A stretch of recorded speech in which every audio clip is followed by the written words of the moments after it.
নিখিলদার দোকানে 50 টাকায় পাবেন চিকেন বিরিয়ানি। কি বলছো গো? এটা 50 একমাত্র টাকায় নিখিলদাই chicken দেয় বিরিয়ানি? এখানে, হ্যাঁ একদম একমাত্র এখানে নিখিলদাই দেয়। নিখিলদাই অন্য কেউ- দিতে পারে? হ্যাঁ অন্য কেউ পিসগুলো দেখে নাও। ও নিখিলদা পিসগুলো দেখাও। ওই যে পিসগুলো দেখো ও প্লেটে। নিখিলদা এটা কি মানে ইয়ে ঠিকঠাক চিকেন তো নাকি? ঠিকঠাক মানে খাবে আমার মারা বলবে, খারাপ হলে ফেলে দেবে। খারাপ বলে ফেলে দেবে? হ্যাঁ টাকা ফেরত। আর কি চাই, একেবারে গ্যারান্টি সহকারে কিন্তু নিখিলদা তারপরে সবাইকে কিছু হয় কমপ্লেন করলে যাচাই করা হবে মাল, হ্যাঁ দোকান বন্ধ করে দেবো। খারাপ বলে আর কি চাই, পচা বন্ধ হলে দোকান বন্ধ করে দেবো। আর কি নিখিলদার কথা। চাই। কি বললে আরেকবার বলে দাও। যদি পচা হয় গন্ধ হয়, হ্যাঁ দোকান বন্ধ করে দেবো, দোকান রাখবো না।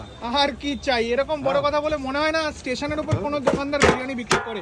এছাড়াও এটা কি রয়েছে গো নিখিলদা? এটা চিকেন চাপ আছে 30 টাকা পিস। একেবারে লাল লাল ঝাল ঝাল চিকেন চাপ 30 টাকা 30 পিস, টাকা। এত বড় সাইজ কত গো? 100 গ্রাম। 100 গ্রাম। একটু চাপটা আরেকবার তোলো, একটু চাপটা আরেকবার তোলো।